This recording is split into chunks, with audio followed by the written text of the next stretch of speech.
going to begin with Matt Siegelman setting the stage for how the fourth industrial revolution is impacting the future of work. Matt is the CEO of Burning Glass Technologies, a leading labor market analytics firm. For more than a decade, he has led Burning Glass in harnessing the power of data and artificial intelligence technologies that have cracked the genetic code of the job market. Powered by the world's largest and most sophisticated database of jobs and talent, Burning Glass delivers real-time data and breakthrough planning tools that inform careers, define academic programs, and shape workforces.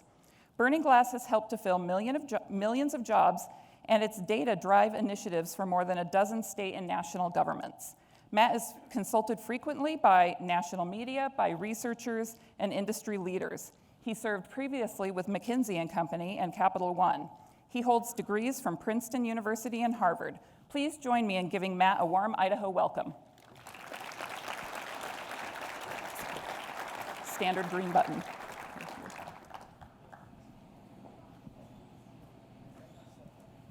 I think this works. Oh, there we go.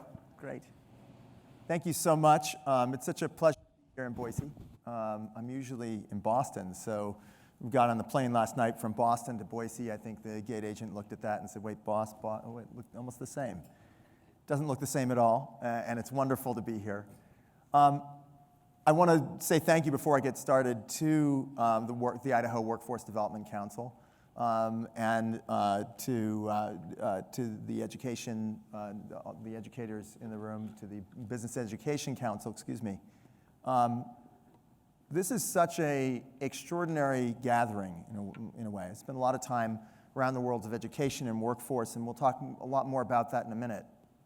But one of the things that is all too rare, and I was really glad that Wendy did what she did of calling out educators, calling out elected officials, calling out employers. The idea of bringing together all of these groups who need to work together as the future of work is changing, as the future of work is here, as jobs are changing.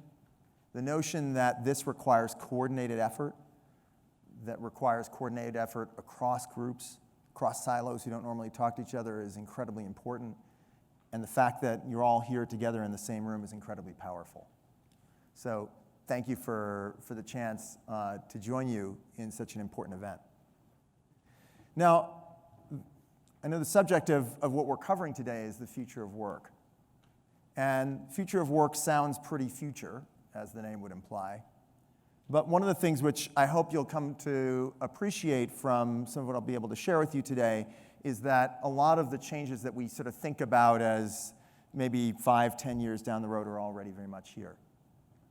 At Burning Glass, we're lucky to have a unique vantage point on some of these questions. We look at this not through some sort of theoretical study or some sort of, projections that we may be making, but instead what we're looking at is the voice of employers across the country, looking at hundreds of thousands, millions of job postings every day on the one side, millions of people's career histories on the others, hundreds of millions of people's career histories on the other side, and we translate it all into a common language so we can understand what employers mean. They may be using different words to describe the same thing. That allows us to aggregate up and hear what's actually going on in the market. And what we're hearing is that jobs are changing, but they're changing in ways that are a little unexpected. First of all, one of the most profound things that we've come to appreciate is that the whole notion of a job market is a misnomer. Job market's not actually about jobs. The job market is about skills. Underlying, when you read millions of examples of a given kind of job, what you come to appreciate is that a job is defined by the skills that employers are asking for to do that job.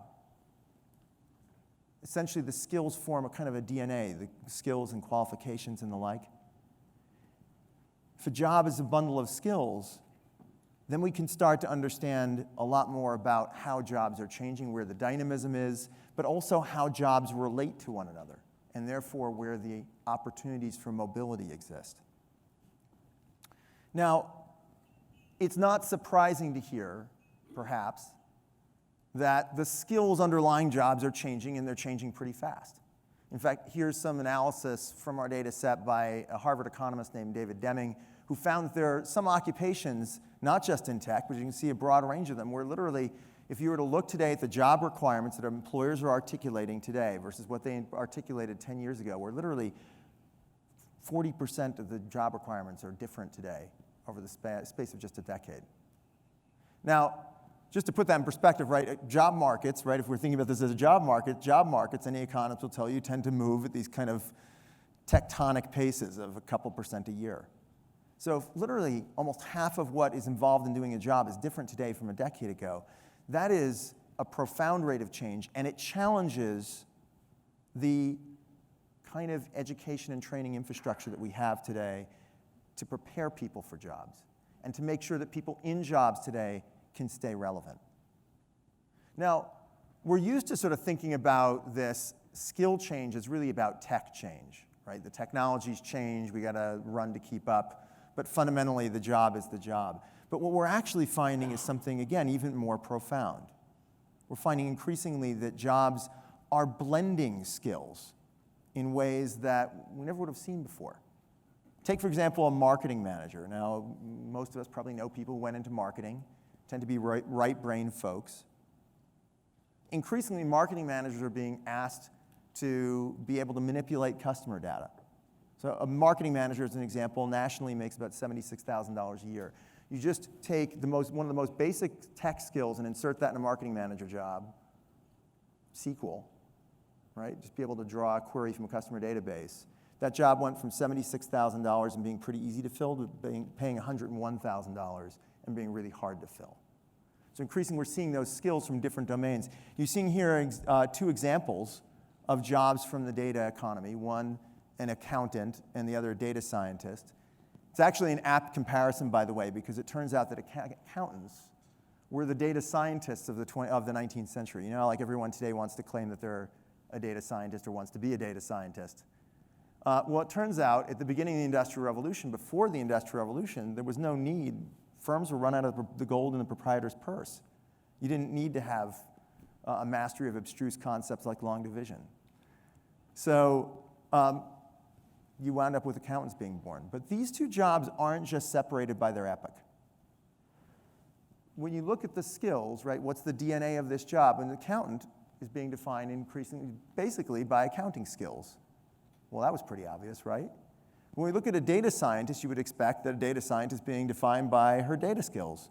Well, yeah, but also by her programming skills, also by the business skills by which she can put her analyses into context. So increasingly, we're seeing this notion of jobs blending skills. The jobs that are blending skills are growing twice as fast as the economy overall. They pay significantly better. Now, this manifests in two sets of ways. One of them is whole new sets of jobs that are getting born, right? We all hear about how these hyperbolized, and yes, they are hyperbolized statistics about how 70% of the jobs that are going to exist in 2030 haven't been born yet. The data don't tend to support that, and you can see that here.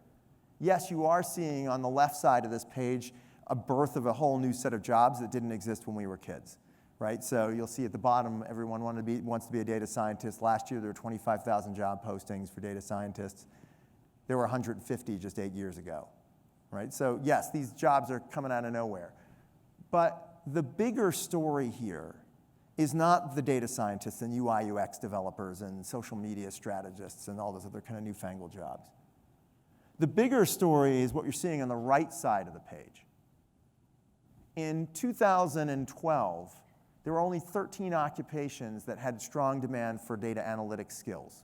They comprised about 250,000 jobs nationally.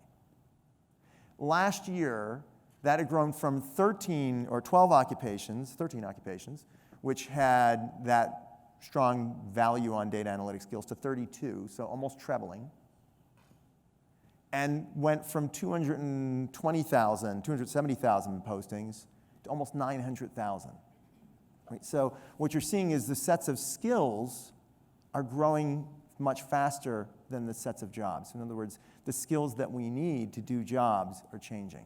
Just to illustrate that, let's just look at the demand for software development skills, or programming skills. If you look at the whole spectrum of jobs according to how much they pay, what earning quartile they're in, across all occupations. And you look on the right side of the page at those sets of jobs which are, we call top earning quartile. What you'll find is that literally spot on half of all top earning quartile jobs are in occupations where significant percentages of postings, when you read them, ask for people with coding skills. Now, to be really clear, that doesn't mean that half of all top earning quartile occupations are tech jobs. These are jobs in finance, they're jobs in marketing, they're jobs in life science, but where people need to know how to code. And also, to be clear, when we say top earning quartile, that sounds kind of pretty highfalutin. That's not really what most of us are talking about. That means you make more than about $75,000 or $80,000, maybe slightly off in that number, but it's about $80,000 a year, right? So for students to be able to have a crack at a middle-class lifestyle in the 21st century, increasingly there are sets of skills we need to make sure they have, no matter what career direction they're going in. And by the way, again, this seems like everything we've been talking about is programming skills and data skills and whatever. This is just about kids who go to four-year colleges and graduate. But this is also very real in the world of middle skill jobs as well. In fact, when we analyzed middle skill jobs, we found that 8 in 10 middle skill jobs are now what we call digitally intensive. Again, when employers are asking them to use intensive digital skills, those digital middle skill jobs, or those middle skill jobs, whoa, it's 8 something in the morning. Those middle skill jobs that are digitally intensive are growing twice as fast as those that are not. And they are twice as likely to pay a living wage. And the 2 in 10 middle skill jobs that are not digitally intensive are increasingly concentrated in transportation and construction. So we want, again, our students, whether they're going to four-year college jobs or whether they are getting the kinds of jobs that you go to community college to get, increasingly there are sets of skills that they're going to need to have. Now, how does higher education keep up with all this? We're talking about this really profound rate of skill change. And so part of what we tend to focus on is, okay, well, what's the latest job? How do we create a program around it? And that's important because a lot of those jobs do represent some really significant opportunity for students. But let's imagine that 5 years ago, your college or university said, okay, we see this data science thing, we got the crystal ball, we said we're going to set up a program in data science.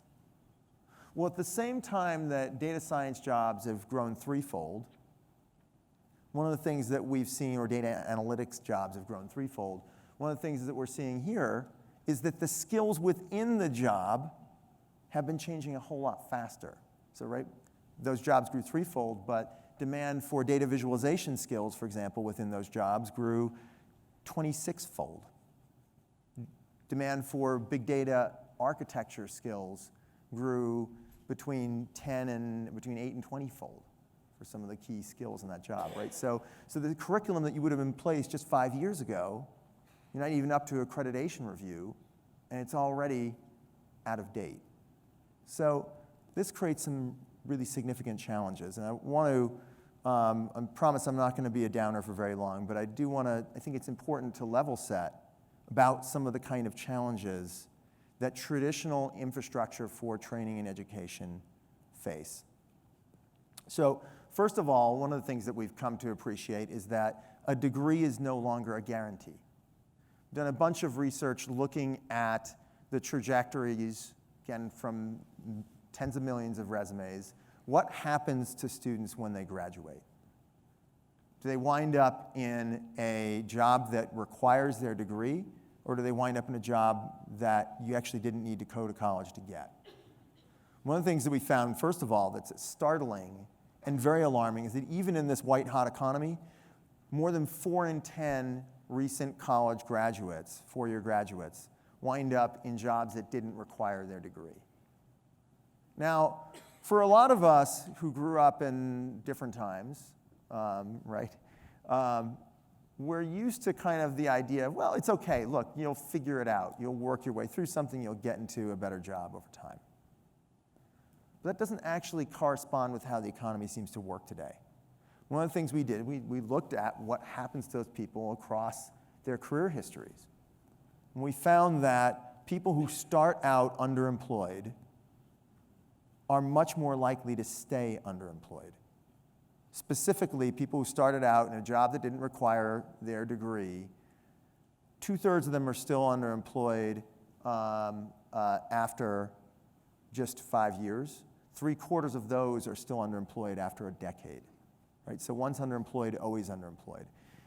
Now, also worth bearing in mind is that women face even greater risk. So across pretty much any major, originally we said, okay, well, maybe women are more likely to be underemployed because they're less likely to go into STEM, but actually found even women in STEM are more likely to come out into a job that doesn't require their degree.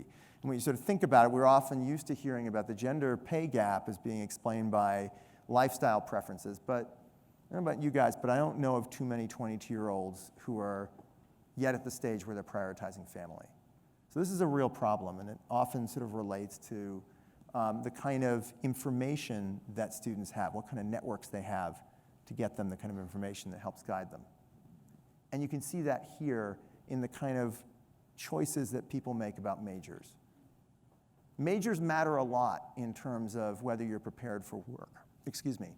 And as you can see at the bottom of the page, STEM majors, not surprisingly, tend to do well, though I also want to point out that things like biology is actually a below average performance in terms of its underemployment rate. So it's not universal that STEM degrees are better. But I just highlighted here, I think, philosophy majors. And you can see that there's a whole range of degrees that sound pretty practical, which underperform philosophy majors. That's not supposed to be an endorsement of philosophy, by the way. What we're seeing is that students are actually making decisions about what to study based on what they think is going to be practical, but those programs don't always line up with what employers need you to know. Take the example of business majors, which are below average. In a lot of programs, you're getting 70 or 80% of the right skills, but what job is business? Business isn't a job.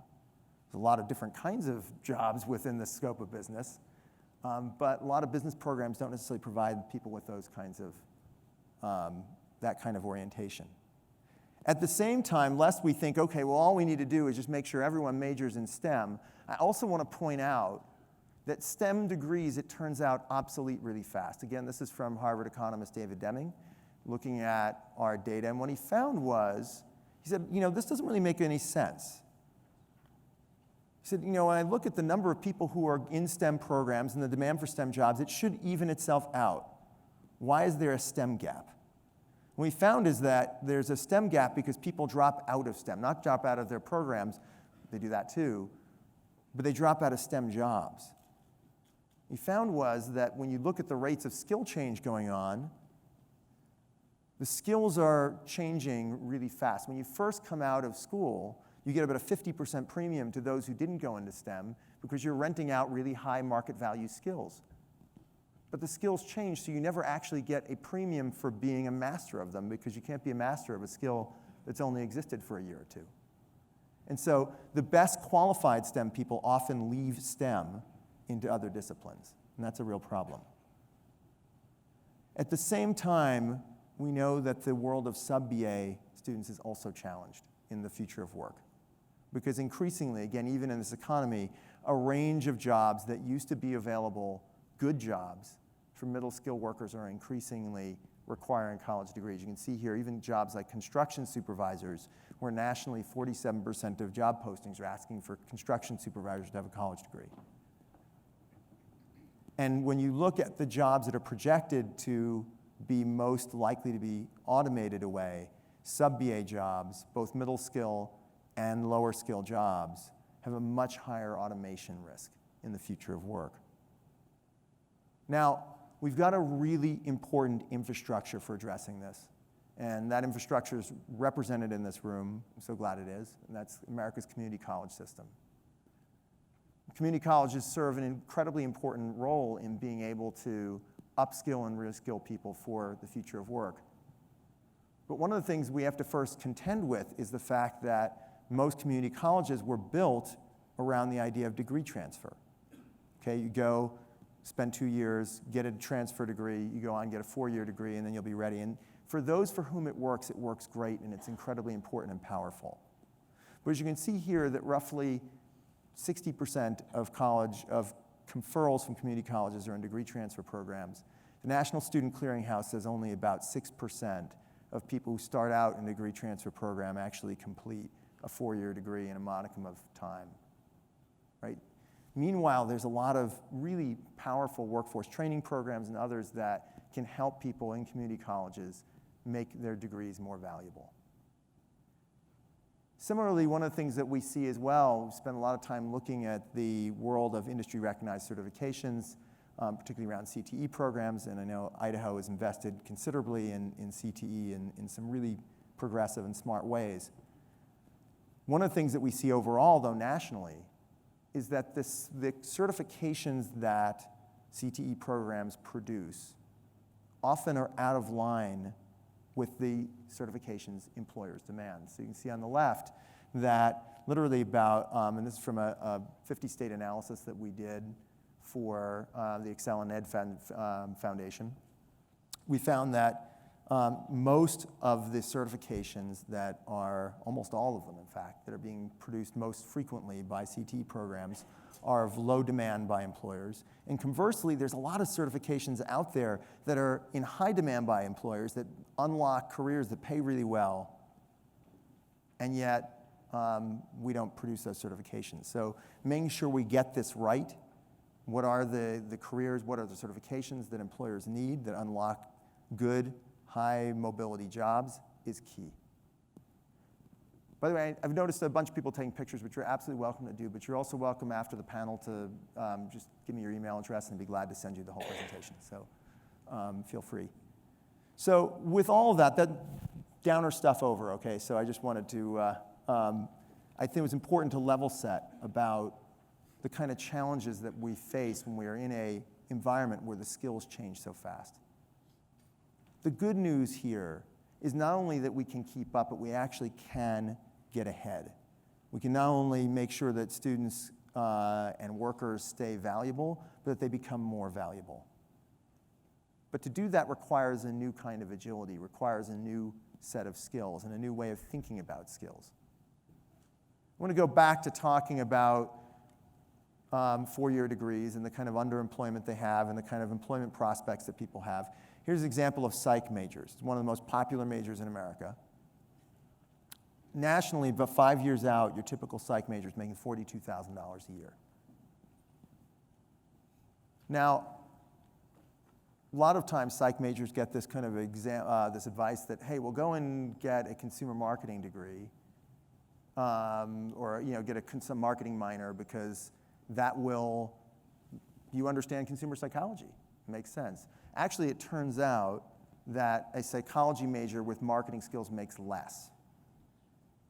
Now, conversely, a psych major who does some statistical research in her work, picks up R or SAS, she's not making 42, she's not making 37, she's making $68,000 a year. This isn't about don't major in psychology. This isn't about close the psychology department or the philosophy department or the classics department. This is about making sure that students in those programs get the sets of skills that enable them to be more valuable. And here's a broader set of examples. You can see that there are lots of sets of skills that unlock often hundreds of thousands of jobs for students and significant increments in pay. Now, at the same time that we see ways that we can make degrees more valuable by just adding skills, one of the things that we also see is that the skills themselves are often more valuable than the degree. Now, I picked an MBA because I got one, and it turns out an MBA is actually worth less than the sum of its parts. Oh well, a little bit too late to discover that. You can see at the bottom is how much you get paid with an MBA. And here's a whole set of skills that you would think would be part of an MBA, that probably are actually part of an MBA program, which individually, without an MBA, get you paid better than having the MBA itself. Go figure. So again, goes back to this notion that the market is driven by skills, and skills are also a more responsive structure. We were talking before about community college degrees. If we look at a range of community college degrees, you can sort of look at an associate arts degree, which is meant as a degree transfer degree. Again, we're not saying stop doing degree transfer, but even in degree transfer programs, there's sets of skills that are relatively straightforward for students to acquire, which open up significant pay premiums for students, which open up significantly more jobs for students. And so there are ways that we can build skills on top of existing programs that get them paid more. Now, we've been talking a lot about skills from the perspective of of technical skills, the data skills, the programming skills, and the like. But one of the things that's maybe a little paradoxical about the future of work, the more data-driven a job is, the more tech-enabled a job is, it turns out the more intensive its demand for human skills. You can see here that jobs that are, again, that most tech-enabled jobs, most data-enabled jobs are literally twice as likely to ask for collaboration skills. They're 50% more likely to ask for writing skills. They're about 3.5 times more likely to ask for creativity skills. So it's not that we need to throw out the baby with the bathwater. We don't say, let's get rid of America's liberal arts heritage. Let's not get rid of the core of what's always made America's education system powerful. But instead, let's build on top of it. Let's make sure that students not only have the skills to the core foundational skills, but that they have a new set of foundational skills. This is from some analysis that we did for the Business Higher Ed Forum, where we looked at what are the cross-cutting skills of the 21st century. And what we found was that those cross-cutting skills are not just the human skills at the bottom of the page, but that actually today's jobs across millions of jobs are asking for people to have digital skills, data skills, programming skills, but also business skills. Things like business process skills, things like project management skills are key to a broad range of jobs, not just jobs that are formally in business. And by the way, people who have those skills often get paid a lot better. You can see on the far right the kinds of premiums you get for having those skills, which are actually increasingly foundational.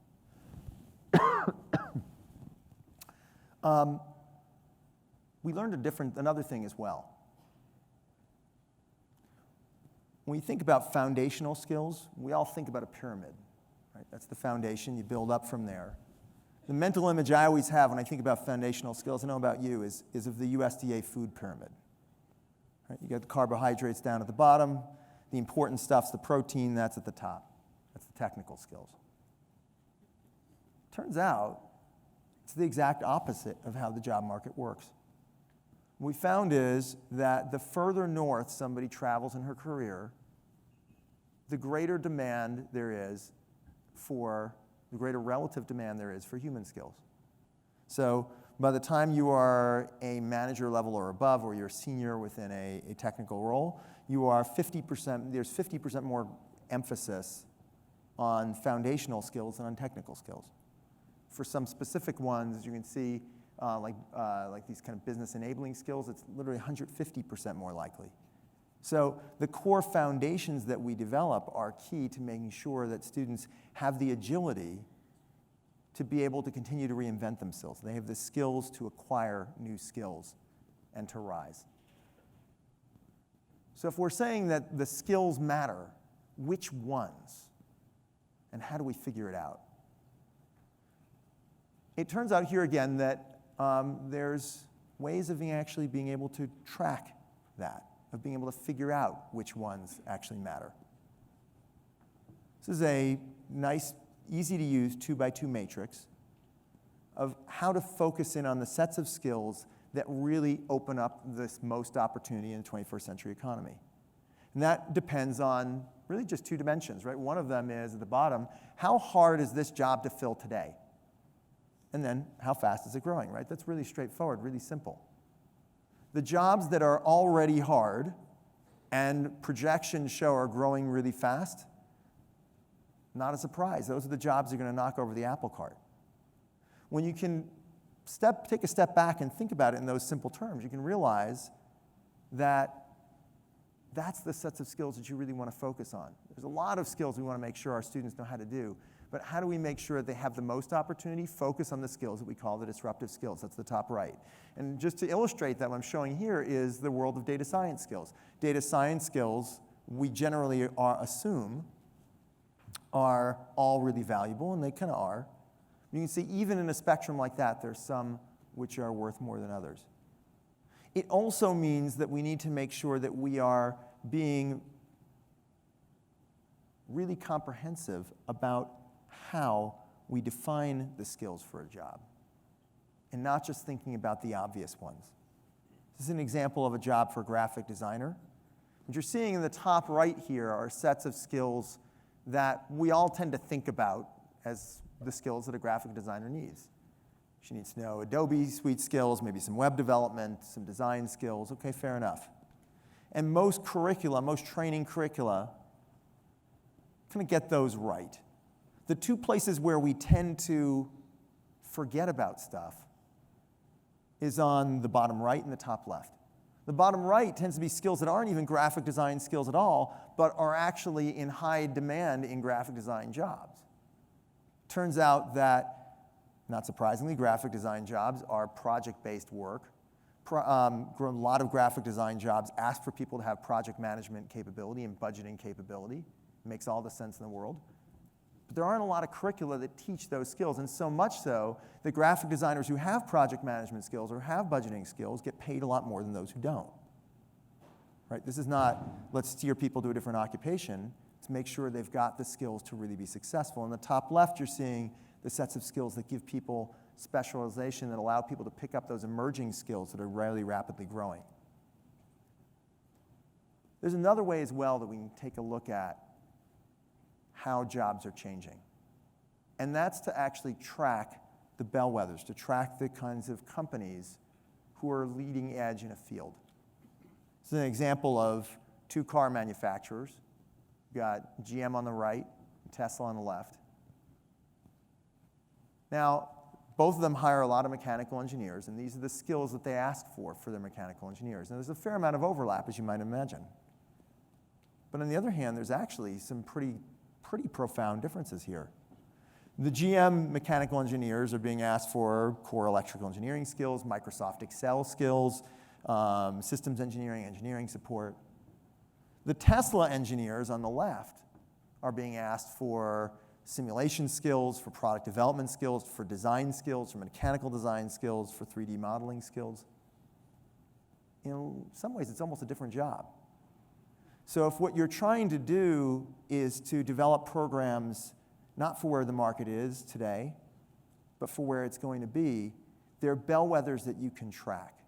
Call this the Wayne Gretzky School of Talent Development.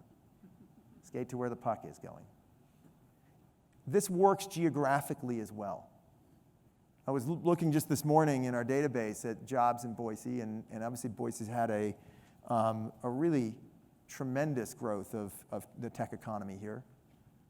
I was looking at how do software development jobs in Boise compare with software development jobs in Silicon Valley. A lot of those, in fact, are jobs that have fled Silicon Valley and come here to a somewhat more sane place, a lot more sane place. What we find is that software development jobs in Boise don't look exactly like Silicon Valley software jobs. So there's obviously a fair amount of commonality, but you will find that Silicon Valley software developers are 50% more likely to need Python skills, for example. They are about 40% more likely to need Kubernetes skills. They are about 35% more likely to need Docker skills. So there's sets of skills that are already in high currency in Silicon Valley that haven't yet come to Main Street jobs. Tracking those kinds of bellwethers, whether it be at the level of companies, whether it be at geographies, is what allows us to figure out what's coming soon to a theater near you and to prepare for it. It's actually a big advantage to not be in Silicon Valley because you can see those trends and you can see how to prepare and you have time to do it. One of the things you can also do is look at key forecasts. One of the things we spend a lot of time doing is developing models of what's going to change. Here's an example of the world of cybersecurity skills. If you were to look at core cybersecurity skills today, they would look different from the skills you're seeing in this page. What you're seeing in this page are skills like the top fastest growing cybersecurity skill is Internet of Things network security. Right? That's not the top in demand, but it's the one that's fastest growing, because increasingly data are moving to the cloud, and so where you protect them is moving to the cloud. It's moving to distributed networks. So you can look at that and figure out how are these things changing. I know there's a bunch of folks from the AR, VR community here today, and here's just another example of how you can track the emergence of new, not just technologies, but whole new sectors within the economy and prepare for them, not just in a couple of jobs, but see how the whole occupational mix is changing in terms of the jobs that need those skills. Ultimately, this is stuff you need to do as a community. Seeing here is 2 examples of communities that realized for them to have an economic development strategy, they needed a talent strategy. So there's one example from Pittsburgh with the Allegheny Conference, the other from the Birmingham Business Alliance in Birmingham, Alabama. In both cases said, we realize that our future isn't just kind of the Stay Puft Marshmallow Man, right? You keep pumping more air in and it's just the same shape but bigger. We realize that the sectors that are key to us today are likely to change. What talent they are going to need is going to change for some of what we just saw. Okay, when we put that all together, both the sectors that are here today, the sectors that we're going to target, what's the talent footprint that they're going to need 2 years out, 5 years out, 10 years out? And how do we create that blueprint? How do we make sure that K-12's at the table, community colleges are at the table, 4-year programs are at the table, the mayor's office is at the table, so that we can all put together the hymnal that we're all going to sing from and create that talent strategy that makes sure the pipeline of talent is ready. So if we've talked about the fact that skills matter, we've talked about the fact that we've got to prepare for the future well ahead of time, how do we get from here to there? One of the notions that we find most powerful in this is the idea that learning isn't necessarily about big spans, but about specific sets of skills. We talked about that earlier. And when you realize that, it unlocks a very powerful mechanism for value in people's lives and their careers and in employers' workforces. It's an idea that's one of the first ones you learn in Economics 101. Remember that arbitrage thing, buy low, sell high? If you're a graphic designer making $51,000 a year, you can make $67,000 a year if you know interaction design. Not switch jobs, learn a new skill within that job. It does not cost $16,000 to learn interaction design. You just bought low and sold high in yourself. You do the same thing within the workforce of the people who work for you. Figure out how do we take workforces that are more available, lower cost, and skill them up in ways that allow them to be more valuable and to have value that's more enduring. It's arbitrage. This bears out in how people rise and achieve mobility in their careers as well. Spent a lot of time recently looking at people who are in retail careers and what happens to them over time. And specifically of people who manage to leave retail, where do they go? We found that people who leave line retail associate jobs are literally more than twice as likely to be working in a job at lower automation risk. They're 40% more likely to be earning more, and by earning more, I don't mean 20 cents an hour, but we define that as 30% more, which is a life-changing difference for someone in that kind of job. So how does it happen? So we looked at, again, millions of career paths and said, okay, well, how do people leave retail? When they leave, where do they wind up? And some of the ones that we saw really surprised us. You look in the middle of the page, you'll see tech jobs. There's a not a huge number, but certainly a decent number of people who start in retail and not that long thereafter are in tech jobs. Now, first saw that, I said, okay, well, those must be people who were working their way through college, they were in retail, then they got their degree, they went to tech. There's a little bit of that, but let me give you an alternative example of how this works. I'm selling refrigerators at Best Buy. Get a little bit of training, I get moved to the consumer electronics department at Best Buy. I get a little bit more training, I build a few more skills, and I am setting up people's consumer electronics at Best Buy. I get a little bit more training, and I earn a CompTIA Plus certification, and I get a help desk job. Now, a help desk job is a golden gateway job in the world of tech, because it is actually accessible to people without degrees. So you can see here, instead of thinking about how do we train a retail worker for a tech job, oh, we can't do that, right? Can't do that at scale. And we all know there's some great programs that actually do that achieve heroes work, but they tend to be pretty small programs. They tend to be pretty selective. But how do we at scale achieve that kind of mobility? Well, you just heard an example. It's about keeping the steps small and manageable. It's about saying what's the specific set of skills that unlock a transition that's within reach, that breaks the deferred gratification cycle of higher education, which says, trust us, go get this degree over 2 or 4 or 6 years, and eventually you'll do better in life. But instead says, here's something you can do in 6 months, and that's going to make a meaningful impact on your ability to support your family. Oh, it would help if I'm pressing the right button. You can apply the same idea to how people can avoid automation risk. We all hear a lot, we worry a lot about all the people who are working in jobs that we assume will go away as robots become more and more proficient. Now, we can debate whether that's 50% of jobs, whether it's 10% of jobs, or whatever number. We know even 10% of jobs is a lot of people whose lives can be displaced, who can be displaced, a lot of people whose lives can be disrupted. And so we spent some time working with the World Economic Forum, looking at not the calculus of this, but what do you do about it? Looking at the skill DNA of jobs and seeing how they relate to others. We started out looking at the jobs that are considered to be highest automation risk, looked at their DNA, and we said, what kind of next step opportunities do those people have? Found that without reskilling, most people have at best 1 or 2 choices, and they result in about an $8,000 loss in income. When you say, okay, what's the span of jobs that are, the skills are mostly the same, but they're kind of within, let's call it about a 6-month training distance. Find that most people have 10 choices that on average pay about $14,000 a year more, right? So this can be an opportunity for opportunity. It can be an opportunity for mobility. And just to illustrate some specific examples of that, you can see here how, for example, a machinist making $40,000 can become a CNC programmer making $55,000. How a data entry clerk making $27,000 can become a medical biller making $32,000.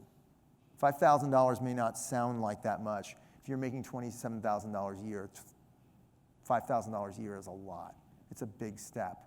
And it's a step to a job with greater mobility. And as you can see, it doesn't mean go back to school, go get a 2-year degree. It says there's a few specific skills you need to learn and some certifications you need to get. And at the end of that, you've got a better job.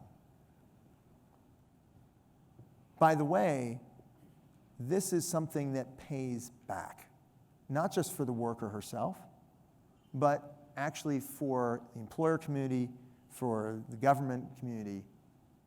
One of the things that we did when we first did this research for the World Economic Forum, we just created the map. This past year at Davos, what we did is we actually said, okay, what happens, how do you quantify this? Because even 6 months of training is an investment. It's a smaller investment than we were used to thinking about. But we found that actually that employers themselves, almost 30% of the time, can reskill the kind of employees who they might otherwise have to separate themselves from at positive ROI. When you put together the cost to government and the like, public-private partnerships get to close to 80% return 80% of the cases are ones where they can get a positive return on investment for the investment in helping people achieve that kind of reskilling. Part of the encumbrance to reskilling programs in the past is that we're used to thinking of them as training somebody all the way up for a new job, as if they were starting from scratch. When you design those programs for specific transitions to take advantage of the skills people have, objects in the mirror may be closer than they appear. I'll leave you this idea as well. This is not just about how do we protect workers whose jobs are at risk, not just about how we make our workforce more valuable, but it's also about how we create more opportunity for communities that don't necessarily have that opportunity. How do we make our workforce, for example, more diverse? Mobile app developers, great job, nationally pays about $120,000 a year, are 9% women. 9%. Now, definitely not the same job, but worth mentioning that web designers are 52% women. Not quite as good a job, pays about $60,000 a year. Web designer to web developer is a jump, but it's a pretty understandable jump. There's a set of skills. You can define them pretty easily. Doesn't take tons of time to acquire that distance. Web designer to web developer, it goes from $60,000 and 52% women to $90,000, 21% women. Same thing, web developer to mobile app developer, 21% women, $90,000, to mobile app developer at 9% women, $120,000. Each of those is a jump, but it's a definable jump, it is a trainable jump, and it's a jump that enables people to arbitrage in themselves, that enables companies to arbitrage not just in the value of their workforce, but the diversity of their workforce as well. So this idea of skills, of getting to the underlying skill DNA, of developing a talent strategy to build out the kind of skills that are going to be required in tomorrow's jobs is increasingly important, is what will unlock mobility around the world, and of course, here in Boise as well. That means that we need a new infrastructure. It's an infrastructure for lifelong learning. Skills are changing really fast. How do we make sure that workers can continue to be of value to themselves, of value to their employers? It means that we need to make sure that we can see those changes coming. It means that we need to make sure that workers can see those opportunities arising. And we need to have the programs structured in a way that people can realize that opportunity quickly. I don't know if we've got time for questions, but I'm happy to take them if we do.